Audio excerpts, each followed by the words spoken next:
हाँ, तो प्यारे बच्चों, आज हम आपके लिए गणित की जो चैप्टर 9 के अंतर्गत आती है त्रिकोणमिति के अनुप्रयोग की तरफ चलते हैं, जिसके अंतर्गत हम आज आपको हाइट एंड डिस्टेंस पढ़ाने जा रहे हैं, अर्थात ऊंचाई और दूरी।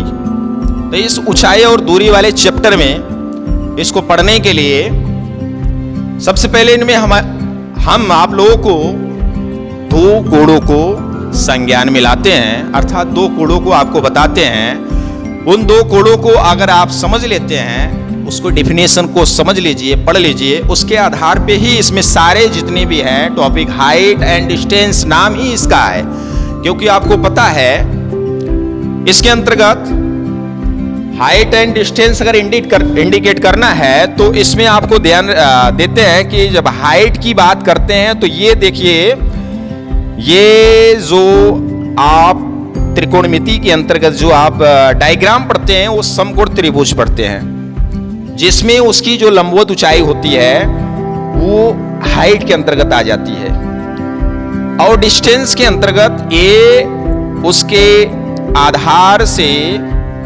जो कुछ राइट या लेफ्ट की तरफ की जो दूरी को नापी जाती है वो उसको डिस्टेंस के रूप में आ जाती है। इसके अलावा और भी सारे साइड्स की माप जो करेंगे वो भी दूरी में आ जाएंगे। जैसे अगर इसको हम एक खंभा या पेड़ या बिजली का खंभा या पोल माने, तो इस पे अगर ऐसी सीढ़ी अगर इंडिकेट कर दे, लगा दे सीढ़ी, तो ये भी दूरी जो होगी इस सीढ़ी की दूरी कहलाएगी। तो इस तरीके से आपने देखा ये हाइट इंडिकेट करने लगता है, ये इधर की दूरियां, ये सभी दूरियां इंडिकेट करने लगती है। तो इस तरीके से हमें समकोण त्रिभुज पढ़ने के लिए हाइट एंड डिस्टेंस में हमें दो कोणों को सबसे पहले जानना जरूरी होता है, जिसके अंतर्गत एक उन्नयन कोण होता है, दूसरा अवनमन कोण। तो उन्नयन कोण क्या है उसकी तरफ हम चलते हैं। जो इसके पहली कोण है उन्नयन कोण। तो देखिए, उन्नयन कोण जो है, अगर किसी समतल पृष्ठ पर हम या आप या कोई भी व्यक्ति खड़े होकर किसी ऊपर रखी हुई चाहे बिजली के खंभे पर या किसी बिल्डिंग पर या किसी पोल पर खड़े व्यक्ति या पंछी को देखने के लिए अपनी समतल बिंदु से अपनी आंखों को जितनी ऊंचाई पर उसको देखने के लिए नजर को आप जितनी चाप या एंगल से ऊपर करते हैं, तो जो एंगल बनता है वो हमें उन्नयन कोण की ओर इशारा करता है। जैसे कि मान लीजिए ये खंभा है, बिजली का खंभा, और यहां पे आप खड़े हैं। अब यहां पे मान के चलिए इस खंभे पर एक चिड़िया बैठी है, इसको देखने के लिए आप अपनी नजर को सीधे इस तरीके से ऊपर उठाएंगे तो आपकी नजर इतनी ही चाप लेते हुए आगे ऊपर बढ़ेगी। तो इतना चाप लगाने से जो एंगल ये तैयार होता है, यहां पे जो थीटा हमने इंडिकेट किया, यही एंगल इस वृक्ष के शीर्ष से जो एंगल निर्धारित करती है या बनाती है वो उन्नयन कोण कहलाती है। तो इस तरीके से अगर इसको हम कोई नाम नॉमिनेट करें तो PQR अगर इंडिकेट करें तो इसमें जो एंगल बनेगा, एंगल यानी कोण PRQ इक्वल टू कौन सा कोण बनेगा, जो थीटा इंडिकेट कर रही है यहां पे, उन्नयन कोण।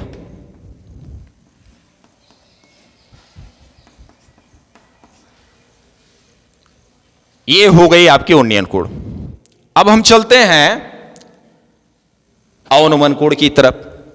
अगर आपको समझ में नहीं आया तो एक बार फिर से समझिए कि समतल पृष्ठ से किसी खड़े व्यक्ति या पुरुष द्वारा या स्टूडेंट अभ्यर्थी किसी के द्वारा अगर जमीन से ऊपर की तरफ अगर हम आप देखते हैं किसी वस्तु स्थान या प्लेसमेंट या बिल्डिंग या किसी पशु पक्षी प्राणी को, तो उसको देखने के लिए हम अपनी नजरें क्षैतिज तल से जितनी ऊपर उठाते हैं तो इससे जो बनने वाला एंगल होता है आप देख सकते हैं, यही उन्नयन कोण होता है। अब हम चलते हैं अवनमन कोण की तरफ। अवनमन कोण में भी क्या होता है, जस्ट इसके विपरीत। अवनमन कोण जस्ट इसके विपरीत होता है। इसमें क्या होता है कि किसी खंबे, किसी वृक्ष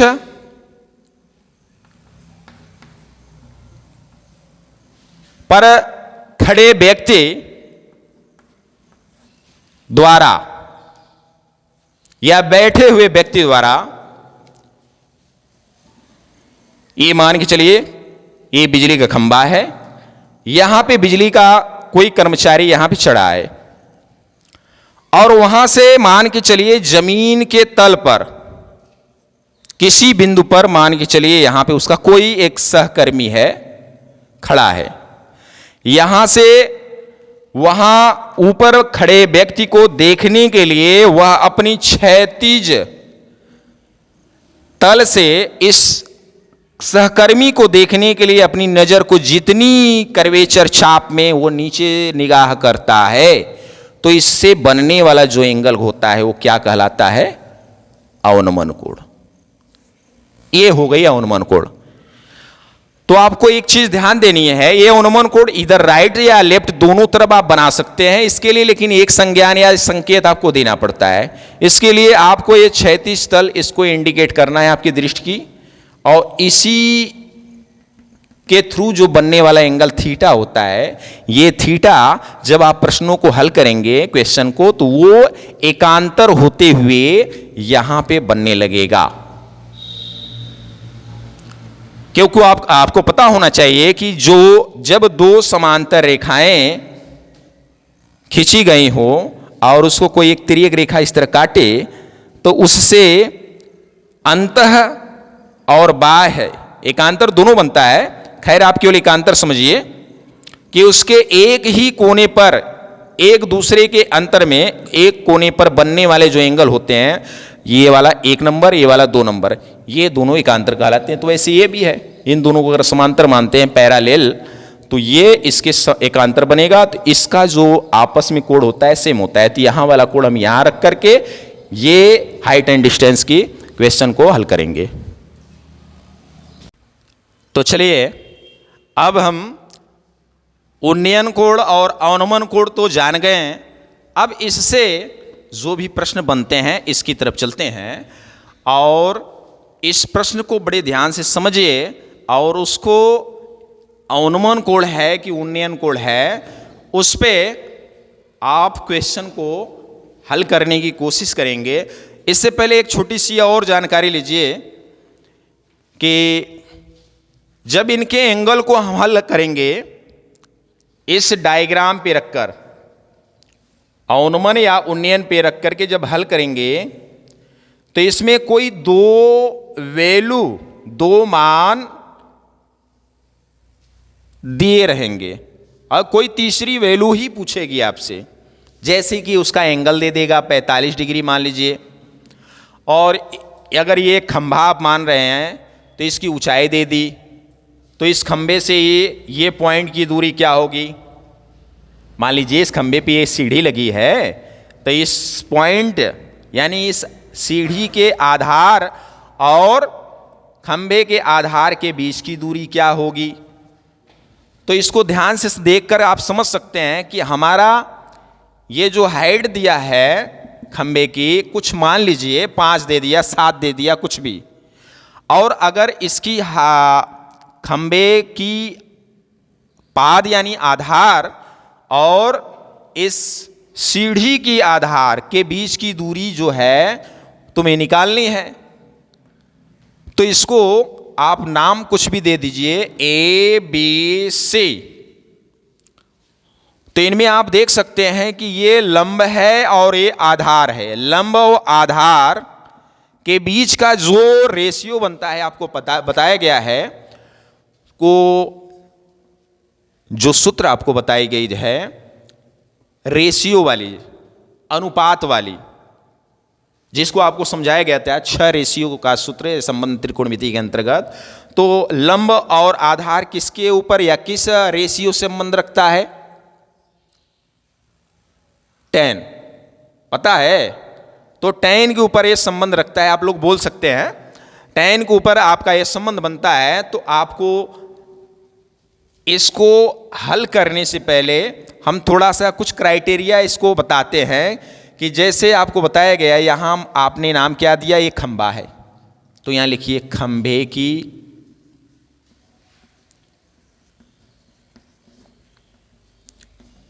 ऊंचाई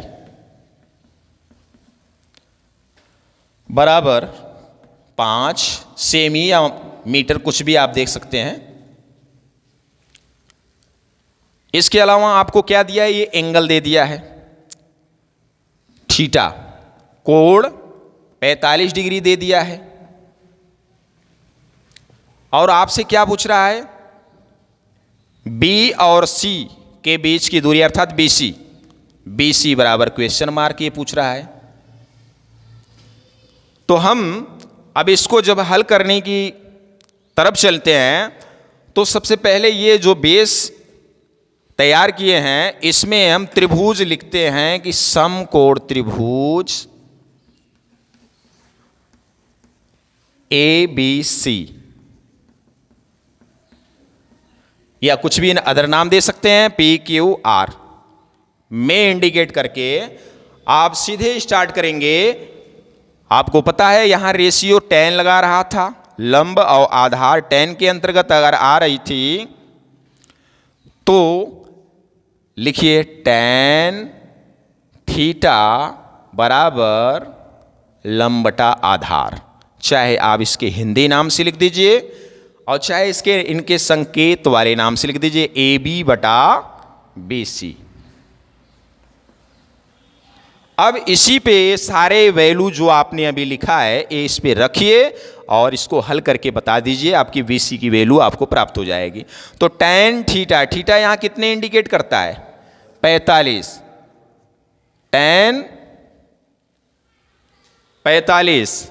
अच्छा, इसके नीचे अगर आपको नहीं दिख रहा है तो हम इसको ऊपर की तरफ लेके चलते हैं, इधर देख लीजिए। tan थीटा यहां पे आपका यहां क्या दिख रहा है, 45, तो tan 45 बराबर AB की वैल्यू 5 है, इसको रख दीजिए। और BC आपको ज्ञात करनी थी, क्वेश्चन मार्क आपने देखिए लगाया पहले से, तो BC को BC ही रख दीजिए। या आपको मानना है तो मान करके फिर यहां एक स्टेप और लगा देना कि माना BC की दूरी बराबर x मीटर। नहीं मानना है तो नाम दे करके आप हल कर लीजिए फटाक से। अब यहां पे आपको त्रिकोणमिति में जो सारणी आपको बताई गई है 0 डिग्री 30 डिग्री, वही सारणी में 45, tan 45 की वैल्यू कितनी होती है, 1, पता है ना आपको। तो 1 बराबर 5 बटा BC। अब इसको क्रॉस मल्टी करते हुए, तिर्यक गुणा करते हुए इसकी वैल्यू निकाल लीजिए, BC 1 जा BC बराबर 5। ये यहां पे मात्रक ध्यान देना है, सेमी है तो सेमी लिख दीजिए, मीटर है तो मीटर, यहां सेमी लिखा था इसलिए हम सेमी यहां लिख दे रहे हैं। इस तरीके से BC की वैल्यू आ गई आपकी 5 सेमी। तो यही है वह दूरी जो इस बिजली के खंभे और इस सीढ़ी के आधार के बीच की दूरी है। तो आपको समझ में आ गया होगा। तो हम इसी के आधार पर अदर और कुछ प्रश्न या क्वेश्चन देते हैं जिसको आप अब यहाँ हल करने की कोशिश करेंगे। कम से कम आपको 3 से 5 क्वेश्चन हम दे रहे हैं, आप उसको हल करिए इसी की तरफ। चलिए इसको क्लोज कर। चलिए, तो अभी आपने ये जो ओनियन कोड से संबंधित जो प्रश्न देखा, आपको हमने एक क्वेश्चन बताया, तो उसी से संबंधित ये देख सकते हो क्वेश्चन नंबर 1, 2, 3 हमने प्रश्न और आपको दिया है। जैसे कि पहला है, एक मीनार की ऊंचाई 20 मीटर है और इसकी जमीन पर इसकी छाया की लंबाई 20 मीटर है, तो सूर्य का उन्नयन कोण क्या होगा? सूर्य का उन्नयन कोण क्या होगा? तो अभी तो उसमें देखिए ऊंचाई और लंबाई ज्ञात किए थे, इसमें एक नया पूछ लिया है, एंगल पूछ लिया, तो इसको भी हमें बता देते हैं। इसके बाद ये उन्नयन कोण वाला आप स्वयं हल कर लीजिए, और ये देखो मीनार की ऊंचाई वाला हल कर लेना, ठीक है। तो आइए, आपको हमने बताया यहाँ क्या लिखा है क्वेश्चन में, मीनार की ऊंचाई। तो सबसे पहले आप एक मीनार बना लीजिए। तो ये मीनार मान लीजिए, मीनार लंबवत होता है, आपको पता है, और इसकी माप कितनी बोल रहा है? 20 मीटर। ये हो गया। आगे क्या है? जमीन पर इसकी छाया। अब ये मीनार यहां खड़ी होगी तो सूर्य अगर इधर से आता है तो छाया इसकी इधर बन जाएगी, अगर सूर्य इधर की होती है तो छाया उधर बन जाएगी। तो मान लेते हैं हम इधर सूर्य है, तो इसकी छाया देखो ये इधर आ गई, इसकी छाया इधर आई कि नहीं? अब ये जो छाया है और ये सूर्य का, इसका उन्नयन कोण जो बना रहा है इतने पे, वही तुमसे पूछा है, जबकि इसकी छाया जो है वो 20 करड़ी में 3 दी गई है।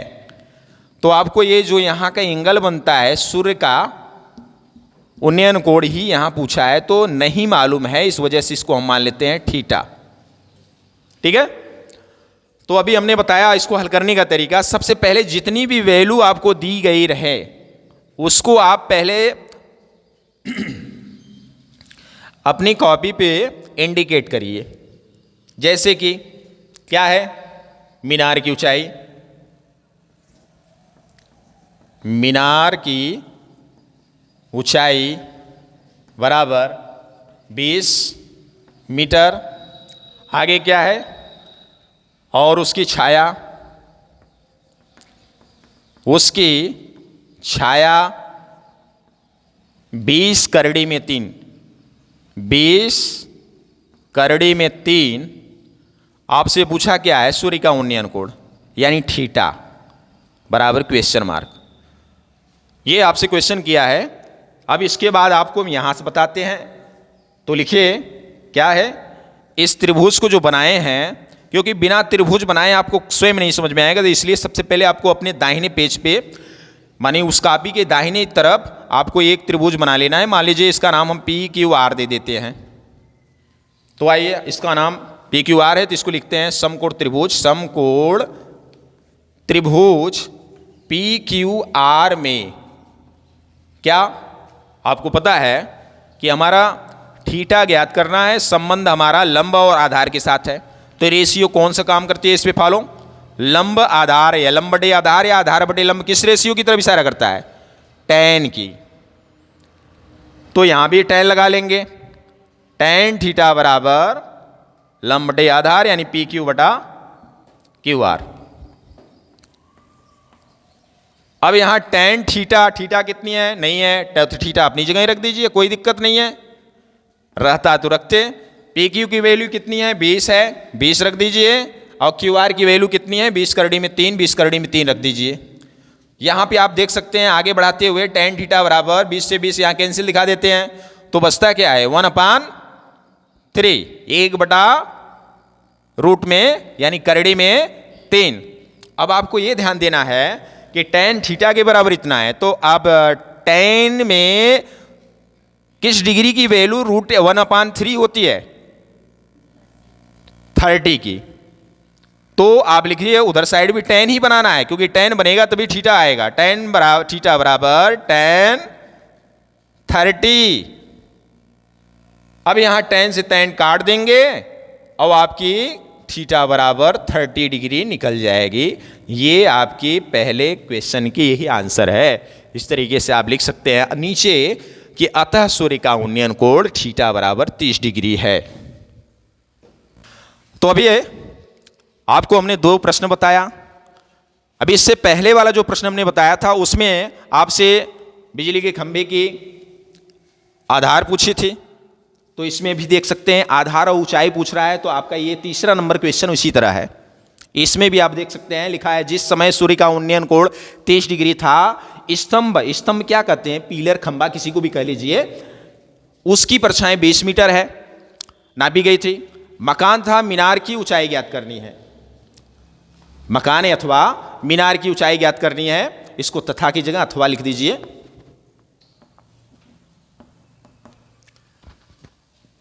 अब उसकी मीनार की ऊंचाई ज्ञात करने के लिए जो पहला क्वेश्चन हमने बताया उसी पे आप इसको हल कर लीजिए। और अभी अभी जो हमने केवल थीटा वाला बताया कि देख सकते हैं कि ये मीनार की ऊंचाई इतनी है, उसकी परछाई इतनी है, सूर्य का उन्नयन कोण इतना है, तो ये क्वेश्चन हमने बताया आपको अभी। तो इसी की बेस के आधार पर ये दूसरी क्वेश्चन कर सकते हैं। क्वेश्चन नंबर 2, एक समतल मैदान पर एक मीनार की छाया की लंबाई उसकी ऊंचाई की करड़ी में 3 गुनी है, तो सूर्य का उन्नयन कोण क्या होगा? ये आपका सवाल इसी तरह हो जाएगा। अगर आपको थोड़ा सा इशारा चाहिए तो देख लीजिए, ये आपका हल्का सा इशारा कर दे रहे हैं, बाकी लगाने का तरीका आपका इसी तरह चले जाना। क्या दिया है दूसरे में? एक समतल मैदान पर एक मीनार है, तो मीनार बना लीजिए। देखिए एक चीज ध्यान रखिए, सारा चीज जो भी क्वेश्चन में मीनार, खंबा, पिलर, पेड़, वृक्ष, बिल्डिंग, इमारत कुछ भी कहे वो हमेशा एक सीधी लंबवत होती है। तो इस एक सीधी पाई से आप बना दीजिए करिए। फालतू के पेड़ पौधे बनाने या बिल्डिंग इमारत दर्शाने के लिए बहुत समय जाएगा, इसलिए कुछ नहीं करना, सीधे मीनार दिखा दिया, ये मीनार हो गया। अब बोल रहा है इसकी छाया की लंबाई उसकी ऊंचाई की 3 गुनी है। ये ही बिल्डिंग या इमारत थी, इसकी ऊंचाई बोल रहा है इसकी ऊंचाई की करड़ी में 3 गुनी है। कौन? इस बिल्डिंग की छाया कितनी गुनी है? करड़ी में 3 गुनी। तो अब इसकी लंबाई की 3 गुनी है, तो लंबाई को मान लेते हैं इसकी h, हाइट माने लंबाई, इसलिए h मानते हैं यहाँ। और ये तब क्या हो जाएगी? इसके बोल रहा है करड़ी में 3 गुनी, तो यहाँ हो जाएगी 3 रूट में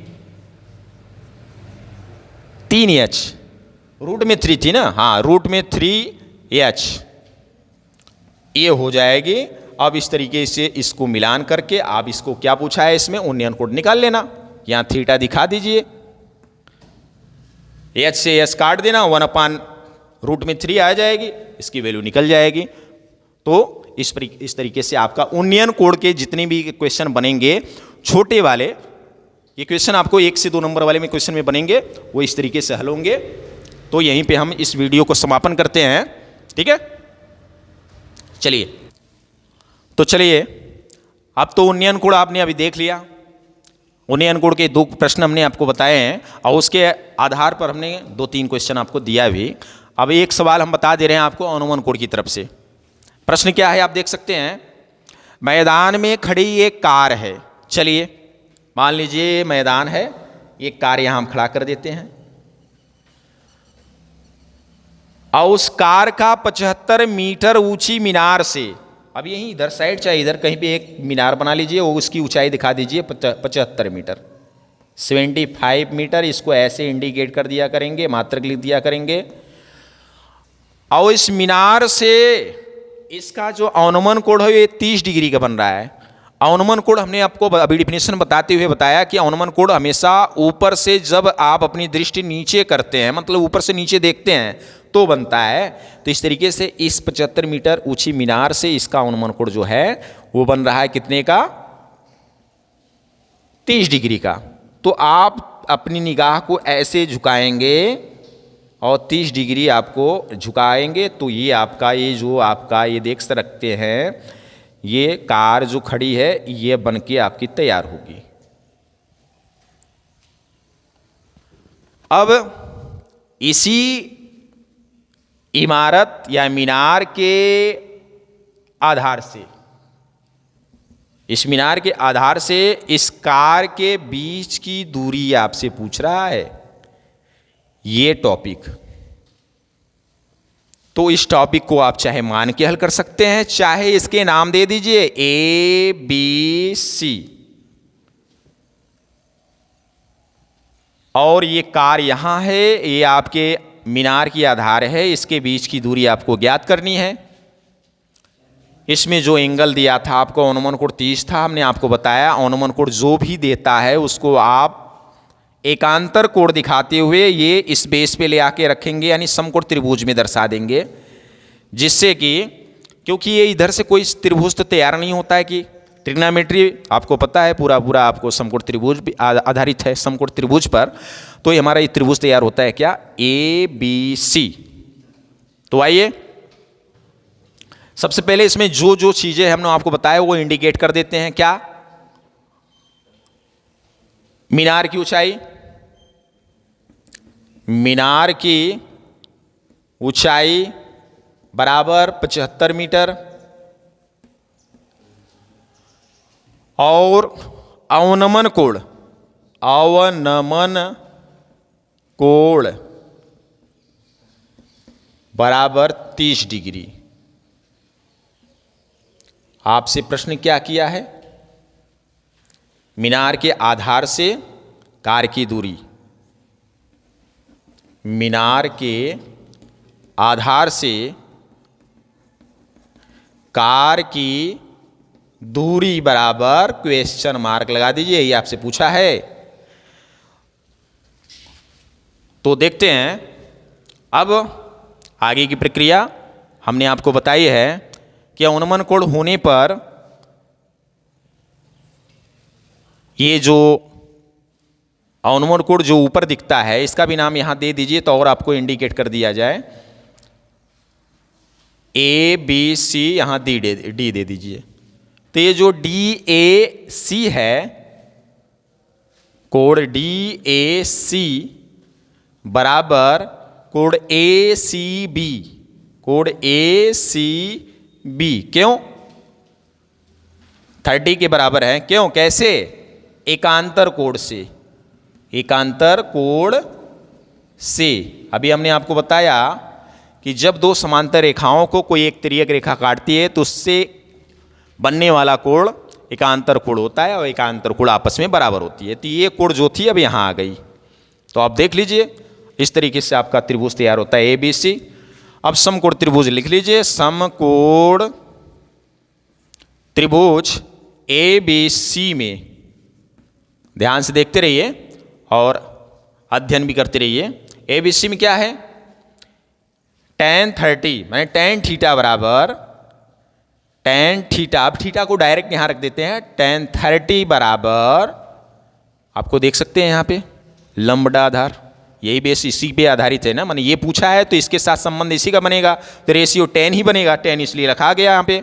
tan 30 बराबर AB बटा BC, AB की वैल्यू कितनी है 75 और BC की वैल्यू आपसे पूछा है नहीं है तो आप BC का नाम रखिए। अगर मानना है यहाँ x तो यहाँ एक स्टेप चला दीजिए कि माना इमारत से या मीनार के आधार से इस कार की दूरी बराबर x, तो यहाँ x रख देना BC लिखने के बाद, और नहीं तो BC रख करके एक बार में ही काम कर लीजिए। आइए यहाँ बताइए tan 30 की वैल्यू कितनी होती है, 1 बटा करड़ी में 3 बराबर 75 बटा BC। यहाँ आपको अगर इस तरीके से बराबर की दोनों तरफ अगर नंबर्स मिलते हैं बटा वाली, तो उसको हमें कैसे क्रॉस मल्टी की तरह करके आपको इसको आगे बढ़ा देना चाहिए। तो BC 1 जाए BC और इधर 75 और रूट में 3 का मल्टी करेंगे तो हो जाएगी 75 रूट में 3। यहाँ भी आपका आंसर तैयार होता है, लेकिन कभी कभी बोर्ड बोलता है कि करड़ी में 3 की वैल्यू रखकर इसको मल्टी करके बताओ, तो उस अवस्था में या डाल के हम आपको बढ़ा देते हैं कि BC बराबर 75 इंटू रूट में 3 का मान 1.732 होता है। ये वैल्यू आपको आपके क्वेश्चन में देगा, और नहीं भी देगा, अगर नहीं देगा तो बोलेगा नहीं कि आप इसको लगाइए, वो देकर कहेगा कि आप रूट 3 की वैल्यू ये रखिए और इसके बाद इसको हल करके तब बताइए। तो आप क्या करिए, इंटू में है देख सकते हैं, तो 75 रूट में 3 जो दिया है इसको 75 से इसमें मल्टी करके आप बता दीजिए, जो भी वैल्यू आए यहाँ वही आंसर होगी। ठीक है, इस तरीके से अब आप जितने भी अवनमन कोण हैं, ये 2 सवाल हमने दिया था, उनमें एक हमने आपको बता दिया, दूसरी आप स्वयं कर लीजिए इसमें भी। तो ये आपको ये ध्यान में रखना है, ये 1 से 2 नंबर के क्वेश्चन है, छोटे छोटे सवाल हैं। अभी इससे बहुत बड़ी बड़ी सवाल हैं, इसमें एक एक फिगर में 2 डबल एंगल बनेंगे, डबल फिगर बनेंगे, तो अभी अगले वीडियो में बताया जाएगा आपको। अभी तो केवल आप सिंपल वाले जो क्वेश्चन बताए गए इसको अपनी कॉपी में अच्छे से अध्ययन करिए, अभ्यास करिए, जिससे आपको ये बड़ी सरलता की से आपको बोध हो जाए, आपको जानकारी प्राप्त हो जाए। बस हम इस वीडियो को अब यहीं पर समाप्त करते हैं। आगे इसके बड़े क्वेश्चनों को किसी दूसरी वीडियो में बनाएंगे। अभी आज के लिए सिर्फ इतना ही। ठीक है।